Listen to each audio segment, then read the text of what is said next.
Welcome back to the Best PT Podcast. This is episode 2.13, talking about special tests. Just a foreword, look at pages 90 to 101 of the Score Builders Review Book for full descriptions with photos of each of the special tests I'm about to talk about. Let's start with the shoulder. The first section of special tests for the shoulder is dislocation testing. We have the apprehension test for anterior shoulder dislocation. A positive test here is a look of apprehension or grimace as the PT takes the patient into 90 degrees of shoulder abduction and then externally rotates the shoulder. There's also an apprehension test for posterior shoulder dislocation. A positive test here is a look of apprehension or grimace as the PT takes the patient into 90 degrees of abduction and internal rotation, as well as applying a posterior force through the humerus. Still at the shoulder, we have biceps tendon testing. We have Ludington's test. Interlock the patient's arms behind their head and have them contract and relax their biceps. A positive test is an absence of movement in the biceps, which indicates a possible rupture of the long head of the biceps. We have Speed's test. The physical therapist resists active patient shoulder flexion while palpating the bicipital groove. A positive test here is pain or tenderness in the bicipital groove, indicative of tendinitis. And then we have Yergeson's test. The physical therapist resists supination and external rotation while the arm is in 90 degrees of elbow flexion while palpating the bicipital groove. A positive test here is pain or tenderness in the bicipital groove, indicative of tendinitis. We have rotator cuff testing. The drop arm test. Place the patient in 90 degrees of abduction and ask them to slowly control the lowering of their arm down to their side. A positive test here is the loss of eccentric control and or severe pain. This may indicate rotator cuff tearing. We have the Hawkins-Kennedy test. Physical therapist flexes the shoulder to 90 degrees and then internally rotates. A positive test here is pain in the shoulder around the supraspinatus tendon. We have Mears impingement test. Physical therapist places one hand on the posterior aspect of the patient's scapula, and then the other hand stabilizes the elbow, elevating the arm through full flexion range of motion. A positive test here is pain or grimacing from the patient around the supraspinatus tendon. And then finally we have the supraspinatus test, also known as the empty can test. The patient's arm is positioned in 90 degrees of abduction and 30 degrees of horizontal adduction with their thumb facing down towards the floor. The physical therapist resists the patient as they attempt further shoulder abduction. A positive test is excessive weakness and or pain. Moving on to thoracic outlet syndrome tests, we have Adson's maneuver. The physical therapist monitors the radial pulse and asks the patient to rotate their head to face their ipsilateral arm, and then extend their head while the physical therapist externally rotates and extends the shoulder. A positive test is an absent or diminished radial pulse. Allen's test. With the patient in 90 degrees of shoulder abduction, external rotation, and elbow flexion, have the patient rotate their head away from the testing shoulder while the physical therapist monitors the radial pulse. Again, a positive test is an absent or diminished pulse when the head is rotated away.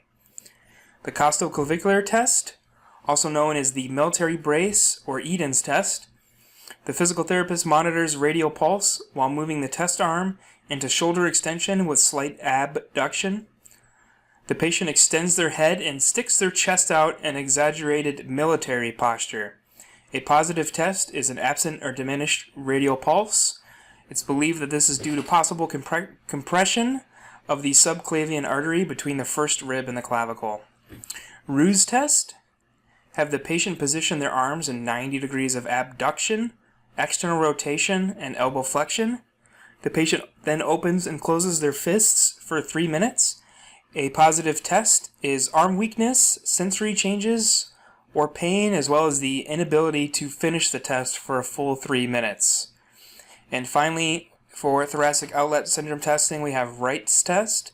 The patient is supine or sitting while the physical therapist moves their arm into 180 degrees of abduction, and a positive test is diminished or absent radial pulse.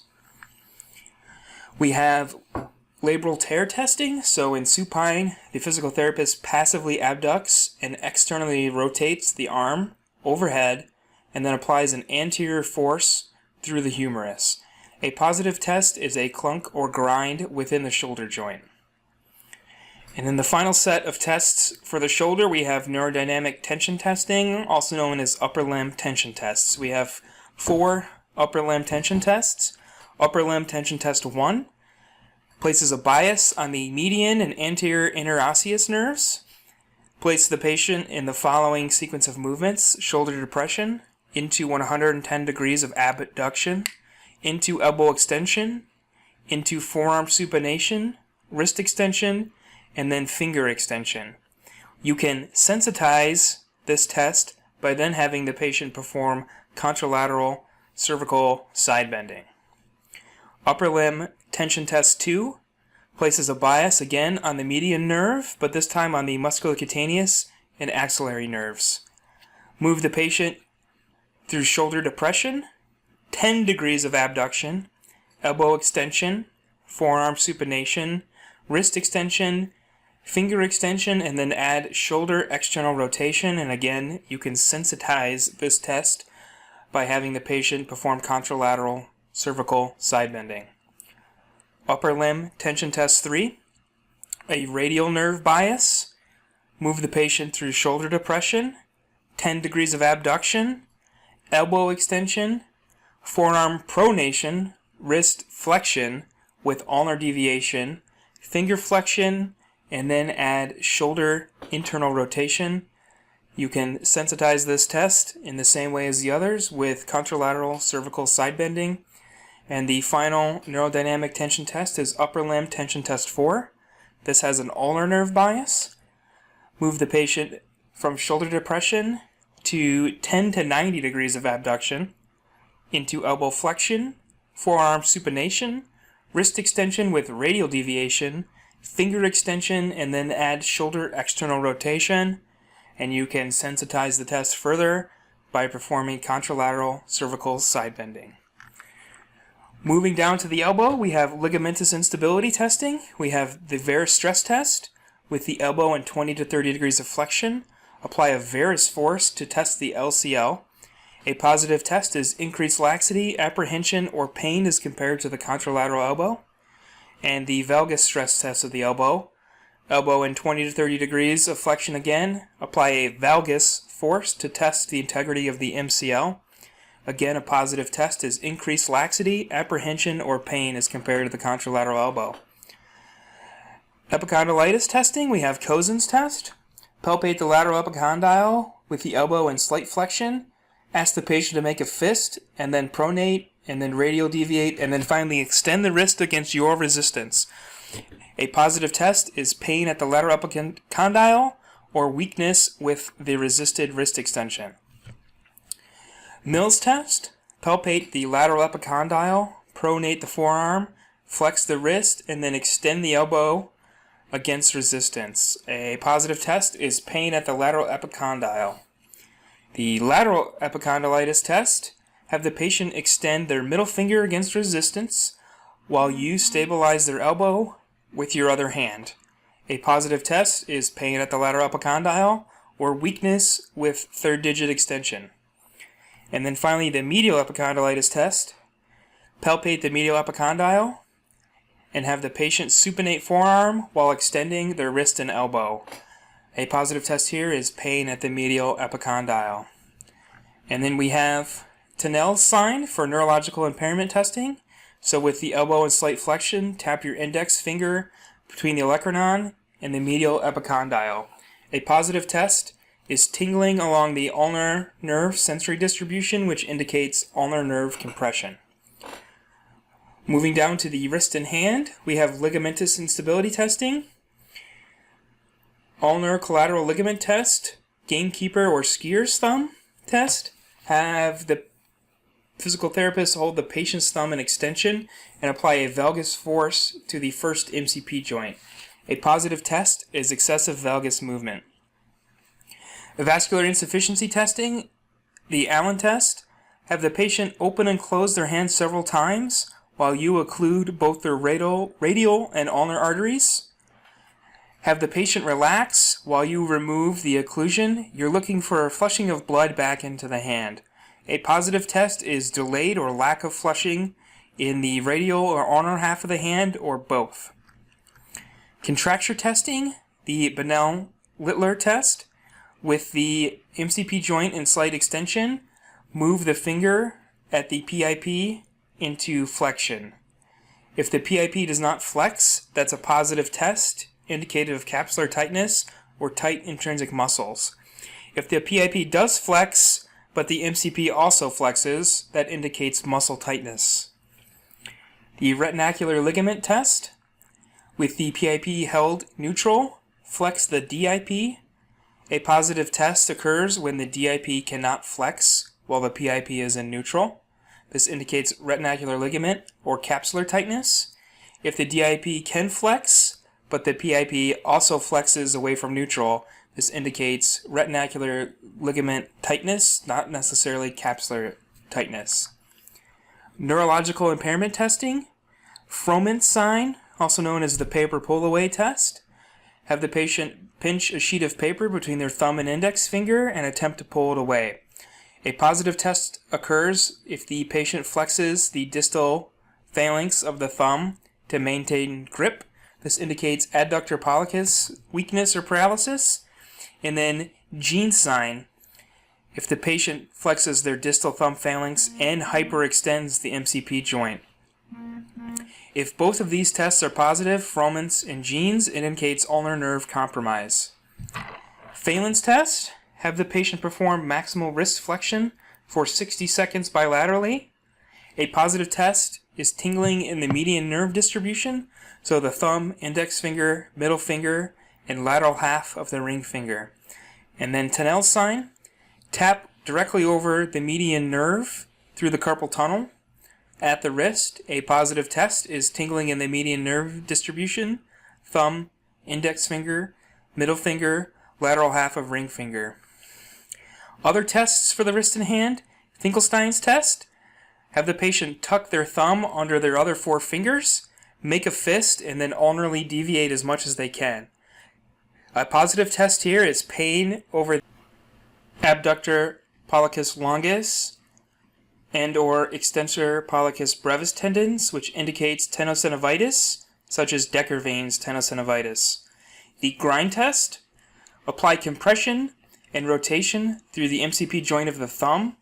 A positive test is pain with this test, indicative of degenerative joint disease of the CMC. Murphy's test, the last test for the wrist and hand, asks the patient to make a fist.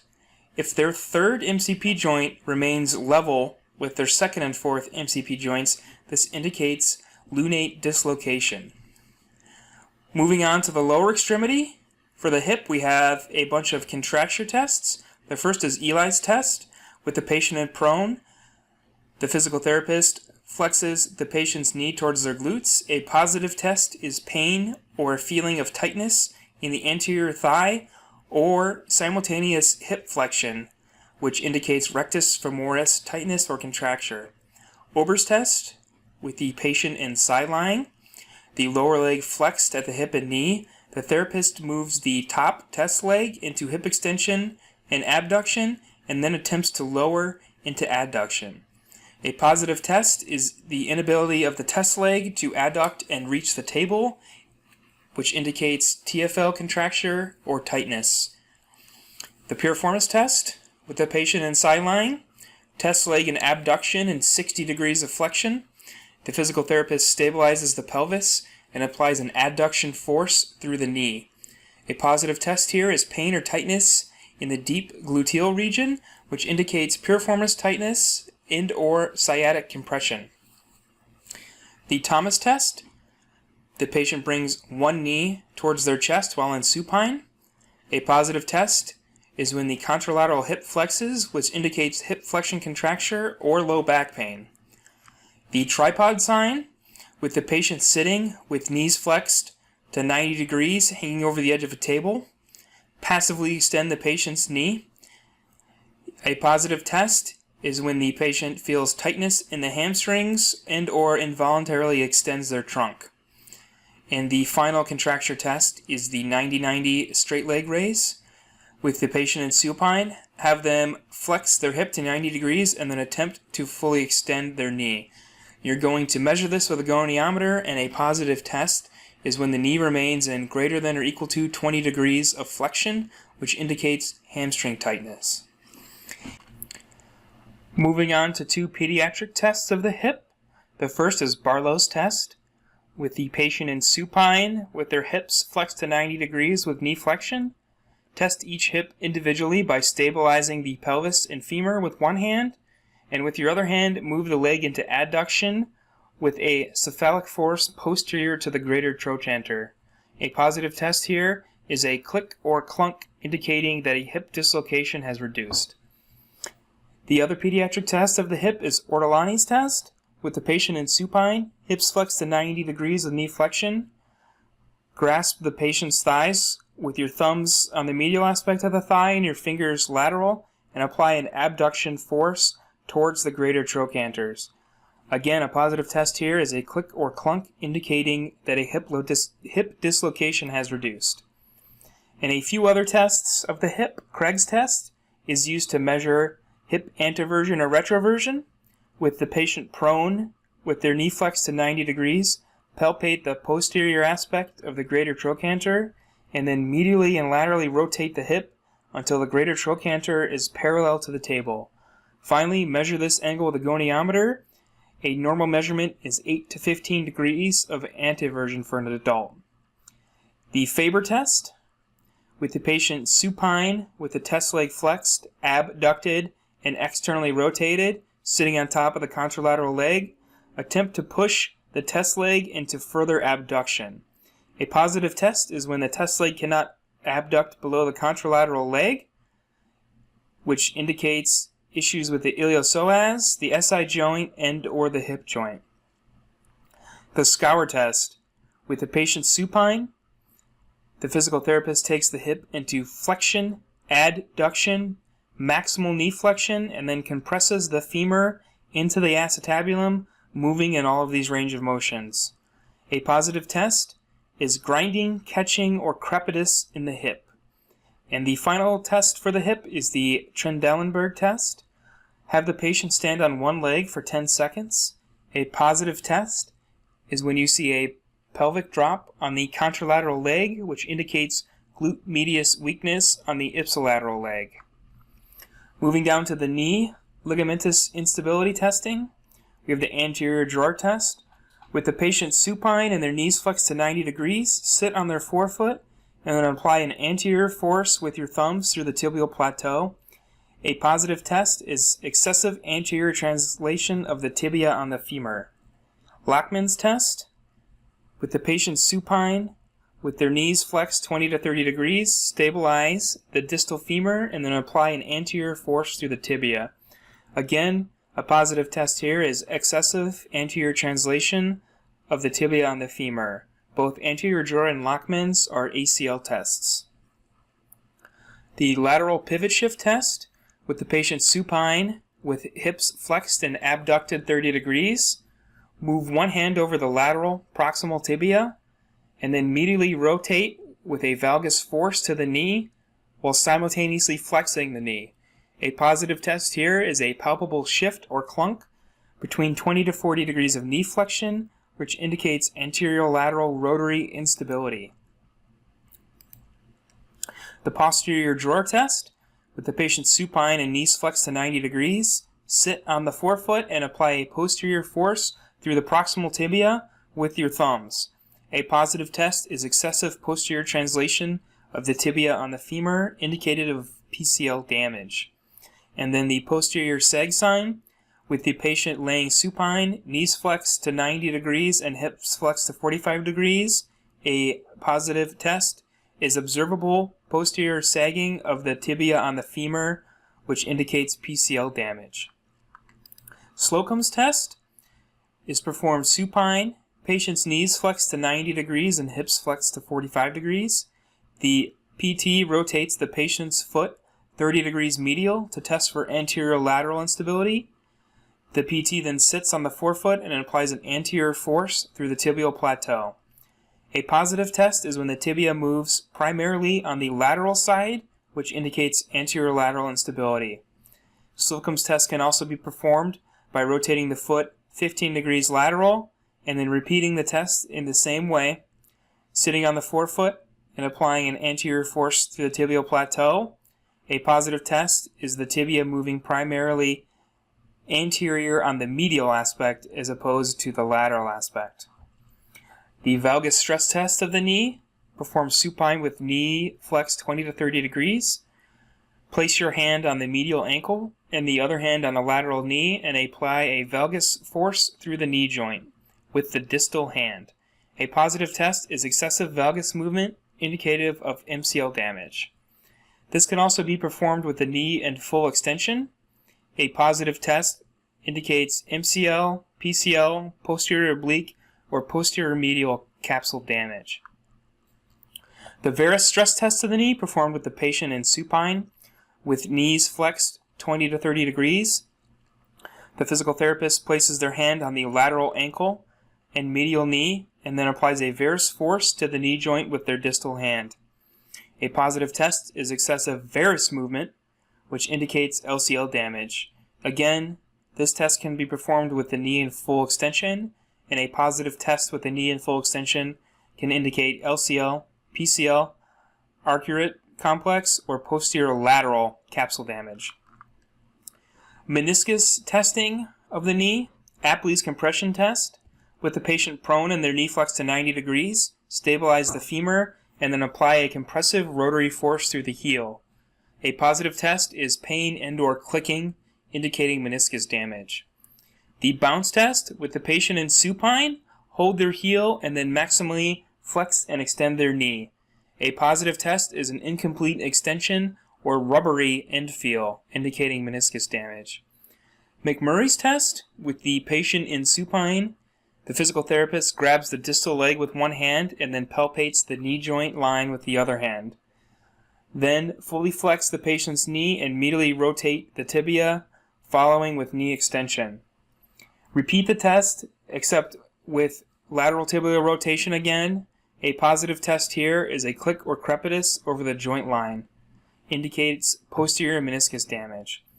And then a test that's not described in either the Score Builders or the Therapy Ed review book, but is in a bunch of the orthopedic books, is Thessaly's test.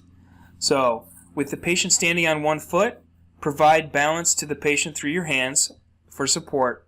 Have the patient flex their knee to 20 degrees, and then rotate the femur on the tibia 3 times medially and 3 times laterally.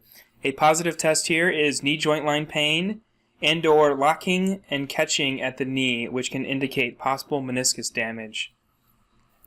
Edema testing of the knee, the brush test, with the patient in supine. Simultaneously stroke proximal at the medial patella and distal at the lateral patella. A positive test is when a wave of fluid appears below the medial distal border of the patella. And the patellar tap test, supine with knees flexed or extended to comfort. Apply a slight tap to the patella and look for the appearance of a floating patella. A few more tests of the knee, Clark's sign, with the patient supine with knees fully extended. Apply pressure via the web space of your hand into the superior patellar pole and then have the patient contract their quadriceps. A positive test is when the patient cannot perform contraction due to pain, which can indicate patellofemoral dysfunction. Houston's plica test, with the patient in supine, flex their knee and immediately rotate the tibia with one hand, and then also move the patella medially with your other hand. A positive test is a popping noise in the knee over the medial plica. Noble compression test, supine with hips slightly flexed and knees 90 degrees flexed. Place your thumb at the lateral femoral epicondyle with your other hand around the ankle and apply a pressure to the lateral epicondyle while the patient extends their knee. A positive test here is pain at the lateral epicondyle when the patient achieves 30 degrees of knee flexion. This can indicate IT band syndrome. And then the final test of the knee, the patellar apprehension test. With the patient in supine and knees extended, place both thumbs on the medial patella and apply a lateral force.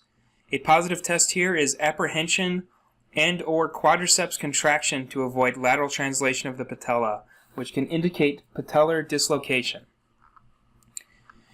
Ankle special tests, ligamentous instability, anterior drawer test of the ankle. With the patient supine, stabilize the distal tib-fib joint with one hand, while the other hand holds the foot in 20 degrees of plantar flexion and performs anterior talus translation. A positive test is excessive talus translation away from the ankle mortise, which can indicate ATFL ligament damage. And then the Taylor tilt test. With the patient in side lying and knee flex to 90 degrees, stabilize the distal tibia and grasp the talus in your other hand. Then tilt the talus into abduction and adduction. A positive test here is excessive adduction, which can indicate calcaneofibular ligament sprains. Some final tests of the ankle, Thompson's test. With the patient in prone with their feet dangling over the edge of a mat, squeeze their gastroc muscle belly. A positive test here is a lack of plantar flexion motion when you squeeze the calf muscles. This can indicate Achilles tendon rupture. Tibial torsion test. With the patient sitting with knees over the edge of a plinth, place your thumb and index finger over the malleoli while measuring the angle formed by the knee-ankle axis. A normal measurement is 12 to 18 degrees of lateral tibial rotation. And then finally, leg length discrepancy measurement. With the patient in supine and their hips and knees fully extended, use a tape measure to measure from the distal ASIS to the distal medial malleolus. Measure both legs. A positive test here is a variation greater than 1 centimeter between legs. And remember, if a patient is asymptomatic with leg length discrepancy, don't plant nocebos. Finally, moving on to special tests of the cervical and lumbosacral spine. Beginning with the cervical spine, we have the foramen compression test. With the patient supine and their head laterally flexed, apply a compressive force through the head. This is also called Sperling's test. A positive test here is pain radiating into the arm towards the flexed side. It is not pain in the neck. The vertebral artery test. A word here, this is what the book says is the proper test. You should never, ever, ever perform this test in real life. So with the patient supine, maximally extend, side bend, and rotate their head all to the same side. A positive test here is dizziness, nystagmus, slurred speech, or loss of consciousness. So the other name for this test is the stroke test because you just gave this person a stroke and you should never do this test. Instead, clinically use the modified vertebral artery test with the patient in short sitting with their head flexed, have them rotate to the left and hold for 30 to 60 seconds and then move to right cervical rotation and hold for 30 to 60 seconds. Two tests that are not mentioned in either study review book but are mentioned in the orthopedic textbooks. Sharp Purser test. This is assessing the integrity of the atlantoaxial joint, the dens on the atlas, and it is testing the integrity of the transverse ligament. So with the patient sitting with their head in slight flexion, place the palm of one hand on the patient's forehead and index finger at C2, and then press posteriorly through the forehead. A positive test is a reduction in neck pain or resolution of other symptoms with a possible clunk feeling or sound. The patient may feel the movement inside the roof of their mouth. This is believed to be a reduction of atlantoaxial subluxation. The alar ligament test with the patient sitting, stabilize the C2 spinous process, apply slight compression, and then side bend and or rotate the head. If the alar ligament is intact, the spinous process will move to the opposite side of the side bending, and you'll feel that through the C2 spinous process in your hand. The final set of special tests for the lumbosacral spine, the sacroiliac joint stress test with the patient in supine. Cross your arms and place your palms at the ASISs and then apply a distal lateral force to the pelvis. A positive test here is unilateral pain at the SI joint or the glute area. The sitting flexion test, have the patient in sitting with their knees flexed to 90 degrees, feet flat on the floor. Place your thumbs on the PSISs and monitor the movement of the PSISs as the patient flexes forward. A positive test is when one PSIS moves further superior than the other. And then the standing flexion test, also known as the stork test, with the patient in standing, have their feet 12 inches apart. Again, place your thumbs on the patient's PSISs, and as the patient bends forward, monitor the PSIS movement. Again, a positive test is when one PSIS moves further superior than the other. The last set of tests, once again not mentioned in either review book, but is discussed in the orthopedic textbooks, is Laslit's SI Joint Test Item Cluster, or TIC. So this is a set of 5 tests. Psychometrics, 3 out of 5 tests positive, indicates SI joint dysfunction with 91% sensitivity and 78% specificity. So the first test, SI joint distraction with the patient supine. Apply a posterior lateral force through both ASISs. So essentially attempt to pull the ASISs apart. A positive test here is pain in the SI joint. SI joint compression with the patient side lying. Compress the pelvis with force applied over iliac crest, directed towards the inferior iliac crest. So attempt to essentially crush the iliac crests together. A positive test here is again pain. The thigh thrust test with the patient supine. Take their leg into 90 degrees of hip flexion and then into adduction, and then apply a thrusting force through the femur at various angles of abduction and adduction. A positive test here is reproduction of pain in the gluteal region. The sacral thrust with the patient prone, apply a anteriorly directed thrust over the sacrum. A positive test here is pain. And then Gainsland's test with the patient in supine with both legs fully extended. Have the bring their test leg into full knee flexion and then add overpressure while the resting leg remains fully extended. A positive test here is pain. So that was a long run, but that's it for all of the special tests of all of the joints of the body. As always, the outline will be in the show notes. The next episode, 2.14, will discuss mobilizations and manipulations. Thanks for joining me.